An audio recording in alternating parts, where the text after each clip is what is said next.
Hello and welcome to Just Upright. My name is Ginaline Ruder and I am a physical therapist. And I previously made a video about evaluation and documentation. And this is for clarification about the level of assistance part of it.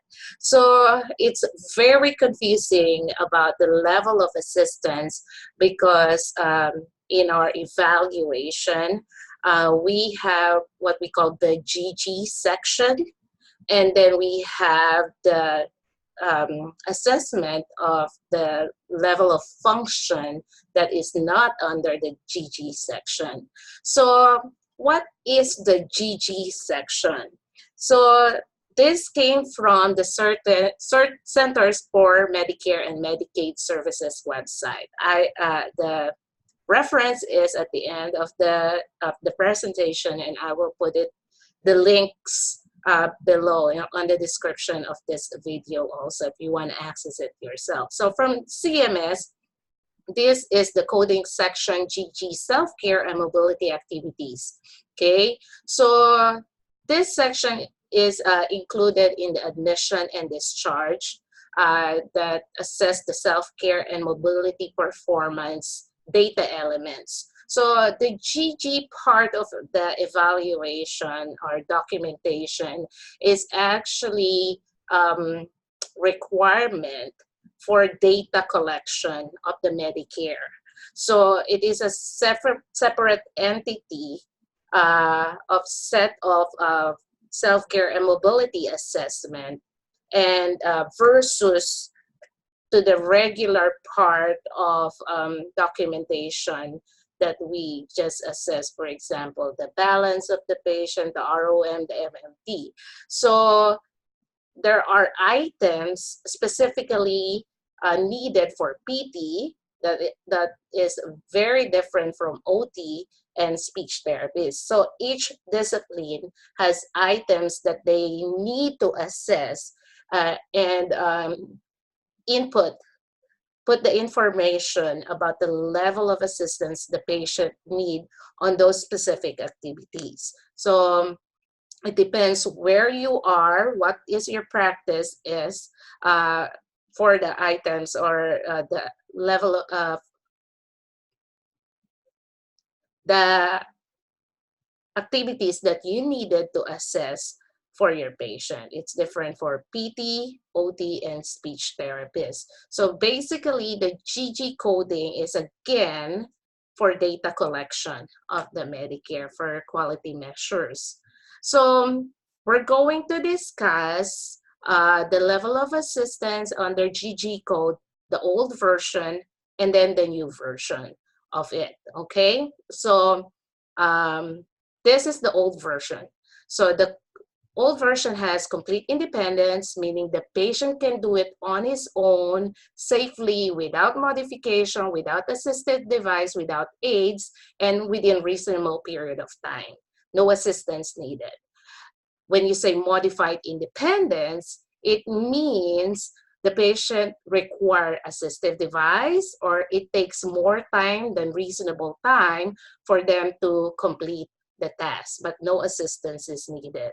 Supervision, setup, standby assist, all in one. It means patient requires no more help than standby queuing without physical contact, or someone is needed to set up the needed items or apply orthosis, requires supervision and or verbal cues to complete activity. Contact guard assist, on the other hand, is a variation of minimal assist where patient requires occasional contact to maintain balance or dynamic stability, requires hand contact because of occasional loss of balance. Minimal assistance, patient requires small amount of help to accomplish activity. Patient requires no more help than touching and expends 75% or more of the effort. So majority of the effort is being done by the patient and minimal assistance from the therapist. Moderate assist requires more than half than touching, expends half, 50% or more, up to 75% of the effort. Patient is able to assume part of his body weight in initiating and performing the activity.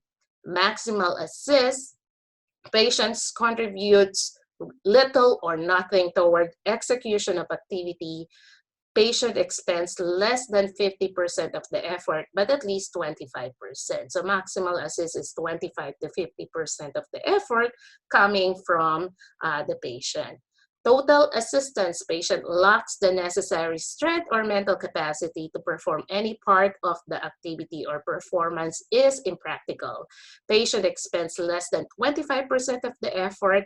Patient is unable to safely initiate and or perform any part of the activity on his own. So this is the old version of the level of assistance. Now, this again came from the CMS, and this is the new version. So the old version, we have 7.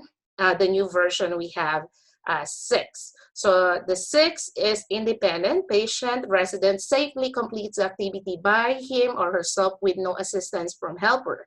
So as you can see, after independent is set up or cleanup assistance, there is no modified independent. So the modified independent is actually under the independent. So whether the patient can do it with or without assistive device or within reasonable time or extra time, but they can do it on their own, that is independent. The next one, number 5, is set up or clean up assistance. Helper sets up or cleans up. Patient resident completes the activity. Helper assists only prior to or following the activity. So that is the setup. Number 4 is the combination of the old version of supervision and contact guard assist. So number 4 is supervision or touching assistance. Helper provides verbal cues and or touching, steadying, and or contact guard assistance. As patient resident completes activity, assistance may be provided throughout the activity or intermittently. Number 3, partial moderate assistance. Helper does, the keyword is less than half the effort. Helper lifts, holds, or supports trunk or limbs, but provides less than half of the effort. So number 3 is like a combination of minimal, moderate assistance. Substantial or maximal assistant, helper does more than half of the effort. So majority of the effort is the therapist. Helper lifts or holds trunk or limbs and provides more than half of the effort. And then dependent, number 1, is helper does all the effort. So basically, like if you're gonna do supine to sit, it's like dead weight. That is dependent. Patient resident does none of the effort to complete the activity. It's like if you're going to transfer one patient from bed to wheelchair and you practically lifted the patient up, the patient did not exert effort to push himself up or did not exert any assistance to you to help with the task. That is dependent. So the assistance of 2 or more helpers is required for the patient, resident, or resident to complete the activity. Now, in during evaluation or assessment, and the certain activities under GG code was not assessed, you have to indicate why. So if the activity was not attempted, these are the codes that you can put on. 7, did the patient or the resident refuse? That's 7. 9, it's not applicable. For example, commonly is the 12 steps of stairs. So if the patient was not using 12 steps of stairs, prior level of function, so that is 9, not applicable. 10 is not attempted due to environmental limitations, such as you did not attempt going outdoors to walk on an even surface, because or community ambulation because of the weather, or this because the patient is not capable of doing that because pause.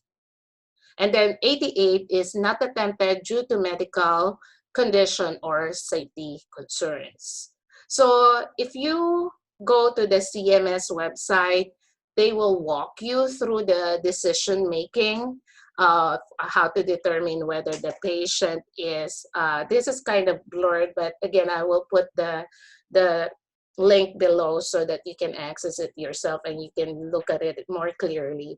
So this is just the decision tree that you can follow and read on your own pace, on your own time, so that you will be well versed whether the patient is independent, set up, supervision, contact card, partial, moderate assist, substantial, maximal assist, and then dependent.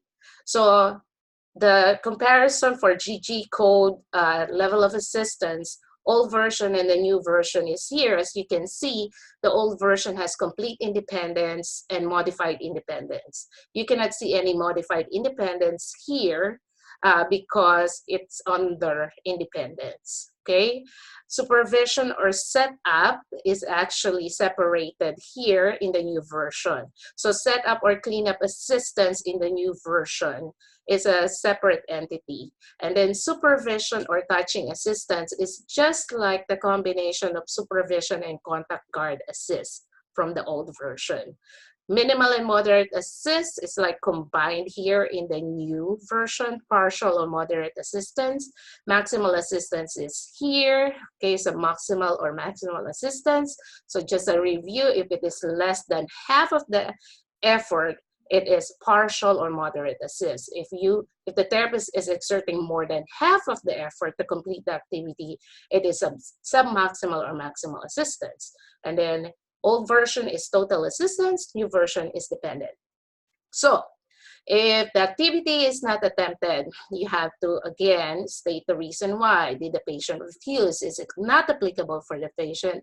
Is it environmental limitations, or 88 is medical or safety concerns? Okay, so I hope I gave some clarification about the GG code section of evaluation. So again, the GG code is separate from the other functional level of activities that the patient can do. The GG code is for Medicare, and in the, for example, the bed mobility, like supine to sit, in the other part of the evaluation that is not under the GG code, it is still, there's still in Kasamba that I currently use, there's still like contact card assist, you know. So you just have to be mindful that GG code is a separate entity in our evaluation, and that will go for data collection of Medicare. And it has a separate type of level of assistance.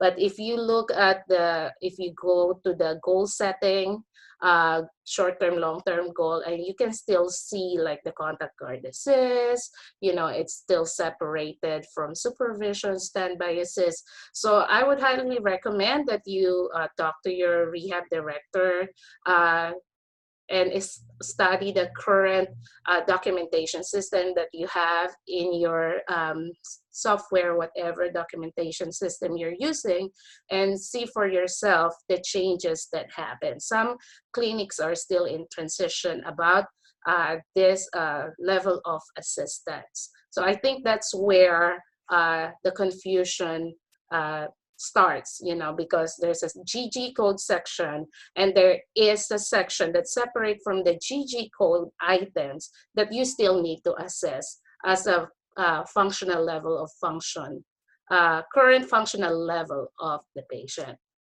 Okay, so be sure to check out my books. These are the 2 books that I published. So the Practical Tips for Therapists Prior to Migrating and Starting US Practice.